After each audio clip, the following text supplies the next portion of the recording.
Malam ni kita bercakap pasal DAP. DAP telah mengekalkan sokongan kepada kerajaan persekutuan seperti saya telah mendapat mandat daripada perwakilan sebanyak 1,400 orang, di mana 80% lebih menyokong dan selebihnya menentang. Walaupun mendapat desakan daripada penentangan, tetapi perwakilan yang menentukan. Tahniah kepada Anthony Loke dan DAP masih kekal di dalam kerajaan persekutuan. Bila DAP ditubuhkan? DAP ditubuhkan pada 1965 tapi dirasmikan pada 18 Mac 1966. 1966 ke 2018 adalah satu jangka masa yang panjang, tapi kenapa harus nak disesiakan untuk menarik diri pada kerajaan? Itu persoalan dia. Kan? Dan banyak dah perwakilan berfikir ke arah itu. Mereka berjuang untuk menjadi kerajaan pada PRU 16 belum tentu dapat. Kan? Jadi ramai yang tidak tahu bilakah penubuhan DAP. Penubuhan DAP 1965 dan dirasmikan pada 18 Mac 1966. Dan yang mendaftarkannya pula bukan orang Cina pun, si Devan Nair. Kan?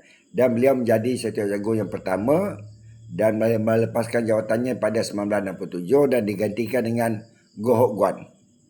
Dan selepas itu barulah Lim Kit Siang dan seterusnya Lim Guan Eng dan hari ini Anthony Loke. Dan pengerusi yang pertama daripada Seremban, Dr. Chan Mahin. Beliau cukup lama. Jadi ahli parlimen pun cukup lama.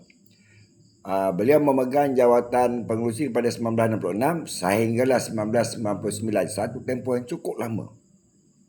Ya. Itu bab mengenang jasa beliau, maka Jalan Temiang tu ditukar pada adalah Jalan Dr. Chan Mahin.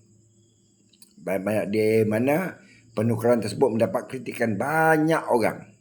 Ya, tapi setelah dia tukar tu biarkanlah. Kan? Cuma persoalan dia, ada tidak nama-nama Melayu seawal penubuhan DAP ini? Democratic Action Party ini ada. Antara yang saya ingat ialah Daing Ibrahim Osman sebagai penolong Setiausaha Agung, dan diikuti selepas beliau adalah Ibrahim Senggeh sebagai penolong Setiausaha Agung, dan penolong pengurusi tetap adalah yang bernama Muhammad Nur Jeffrey, seingat saya.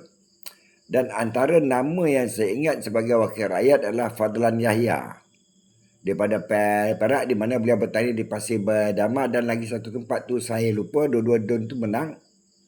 Dan beliau pernah bertanding untuk kursi parlimen tetapi kalah. Dan antara nama yang besar lagi yang saya ingat adalah Ahmad Noor, Setiausaha Kesatuan Sekerja Malaysia. QPEC ke NTUC saya pun dah lupa dah. Kan?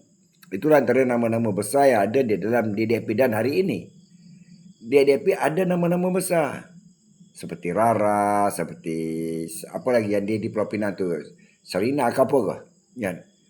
Dan di seorang kedai bagi PRU 15 hari itu siapa, Marina Ibrahim ke? Itu ada nama-nama yang terpahat di dalam perjuangan DAP, dan DAP menjalankan satu perjuangan cukup panjang untuk menjadi kerajaan. Bayangkanlah daripada 1966 sehingga 2018 sebelum menjadi kerajaan, dan 2018 DAP menjadi anggota kerajaan untuk mentadbir Malaysia. Jadi kenapa pula mereka nak menarik diri daripada kerajaan yang ada hari ini? Dan itu yang dipikirkan oleh perwakilan mereka. Tapi persoalan yang saya nak ajukan, kenapa sehingga hari ini DAP kurang mendapat tempat di kalangan orang Melayu? Itu persoalan dia. Dan hanya DAP saja boleh menjawab pertanyaan ini. Saya tak boleh jawab sebab saya bukan ahli DAP. Saya meminati politik setiap parti itu, dan malam ni saya bercakap tentang DAP. Selamat malam.